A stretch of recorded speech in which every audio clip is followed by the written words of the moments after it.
Sexually transmitted infections spread primarily through unprotected sexual contact. It can also be transmitted from mother to child during pregnancy, childbirth, or breastfeeding. It through contaminated blood factors like unprotected sex, sharing drugs, needles, and blood transfusion.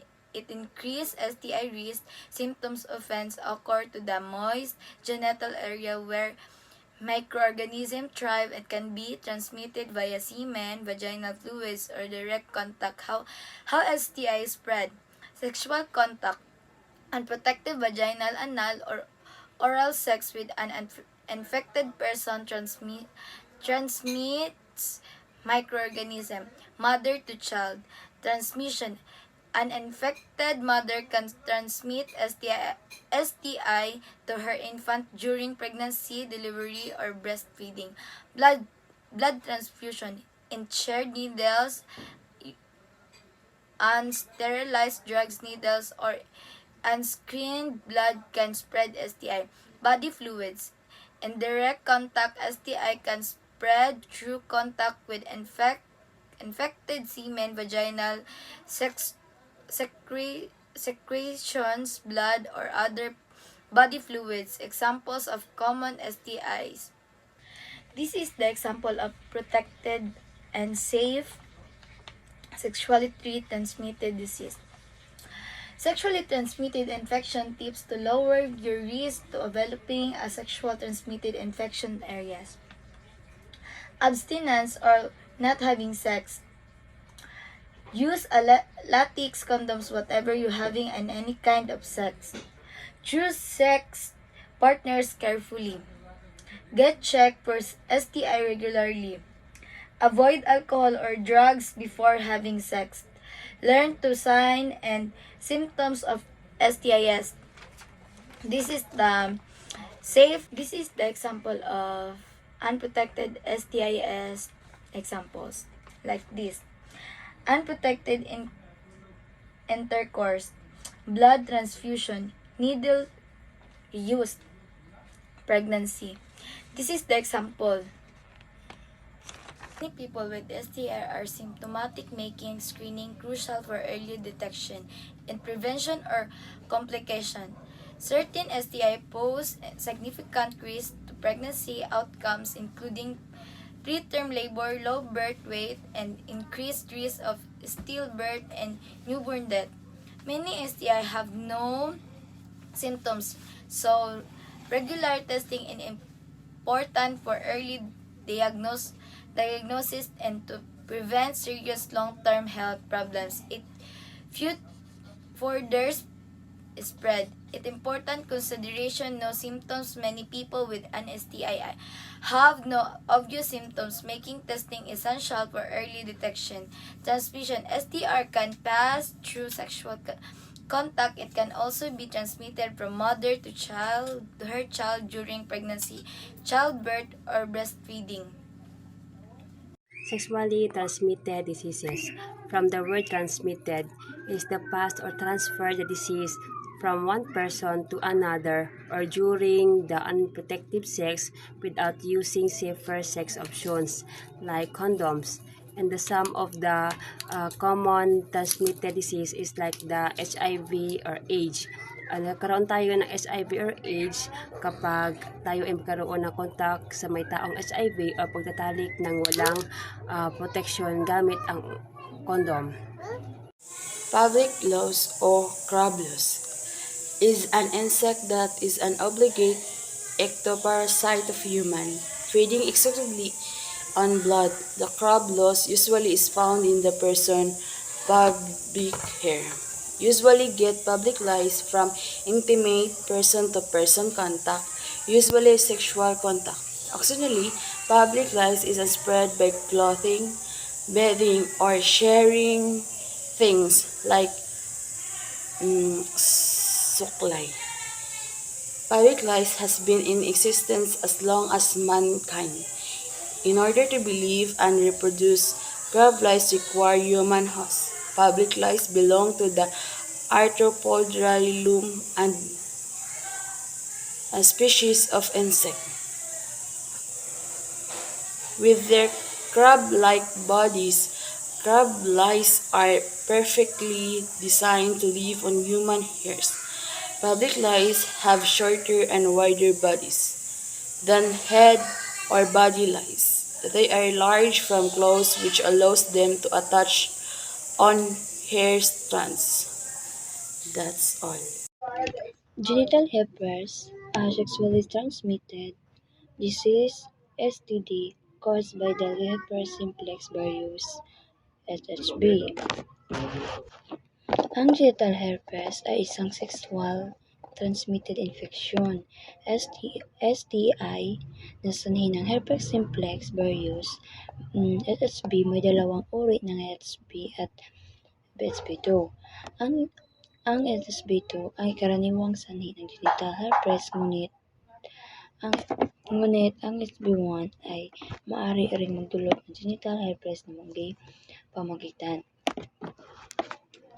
What it causes? Genital herpes is caused by herpes simplex virus (HSV), which come in two main types. Ang genital herpes ay nakukuha sa pamamagitan ng sexual na makikipag-ugnayan ng vaginal, anal o oral sex ng isang taong na may aktibong impeksyon.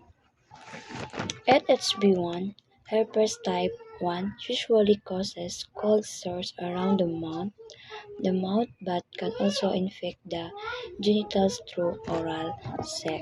So, direktang kontak sa mga sugat o blister ng isang tao na may aktibong impeksyon.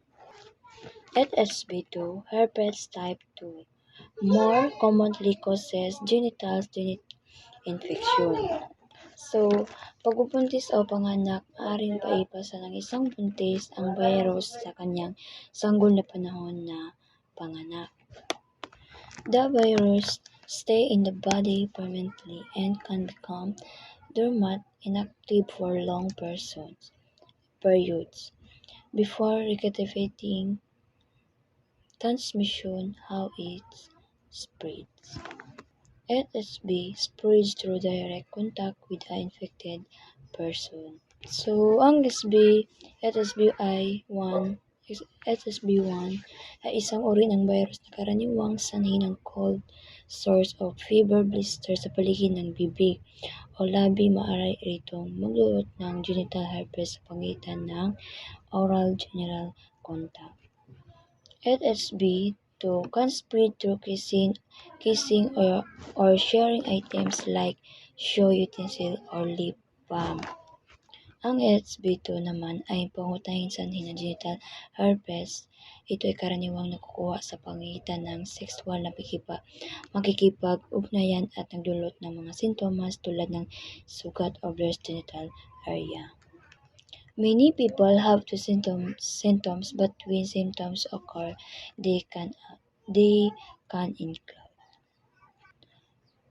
for example, blister or arc-cells on the cervix or genital, and vaginal discharge for women, for irritation, fever, feeling generally unwell. Good day everyone, especially to Ma'am Annalisa Ungab, our subject teachers, and to all people that watching this video. Once again, good day. And today, I'm going to report the hepatitis B or sexual transmitted diseases that caused by hepatitis B or HBV. This hepatitis B is very crucial in our country, which is the Philippines. This kind of cases was very important that we should educate ourselves. We should educate a lot of people, and we should be careful on what we have doing to do. Hepatitis B is very crucial or very affected in our health, especially to our liver. This hepatitis B, it's connect to your liver that swells. Or ito yung itong hepatitis B is ito yung pamamaga ng ating liver dahil sa pakikipagtalik natin sa taong may ganitong sakit or sa mga taong affected sa inganing cases. So, we should be aware, and we should be conduct ourselves that we need to be educated. We need to be more educate ourselves that hepatitis B can affect in our life, especially to those people that having this kind of cases. According to my research, in 2022, there was a 7 million people that having this kind of cases, that hepatitis B. Then today 2025, we have a 5 million people that engage this kind of diseases. That's why I'm here, and I'm just very distracted on what I research for, kasi very very crucial pala ng hepatitis B here in the Philippines. So, here are some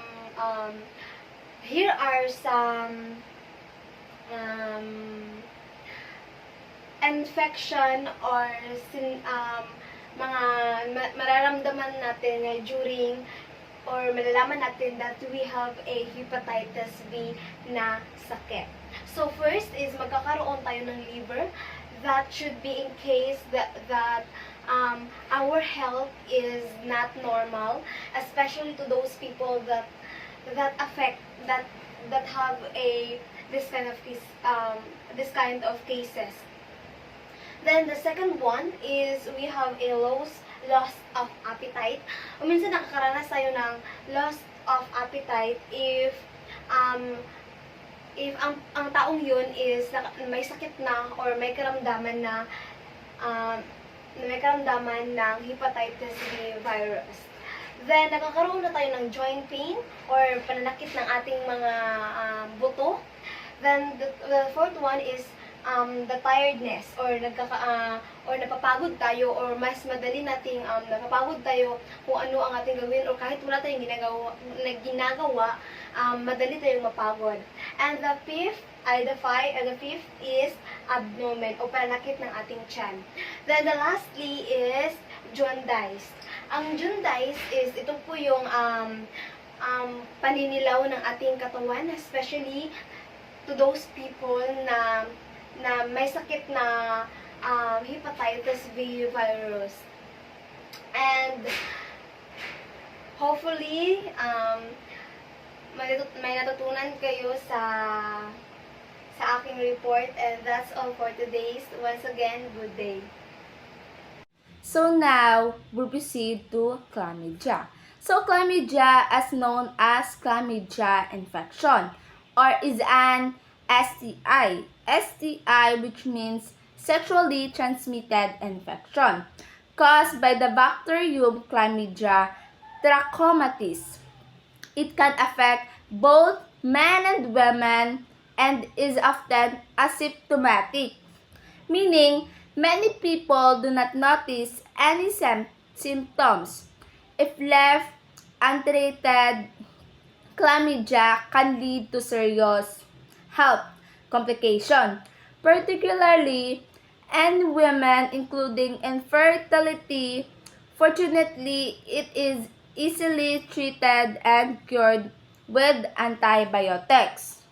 So, according to CDC, Center for Disease Control and Prevention, in 2015, nearly 3% of girls aged 15 to 19 had chlamydia. What I said earlier, women with chlamydia do not usually have symptoms or signs. If there are any, they are usually non-specific and may include. That's all. One mystery. This is the part group group for part of my report.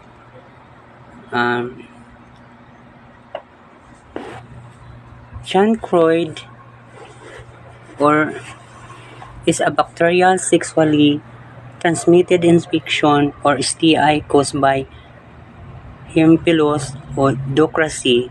It is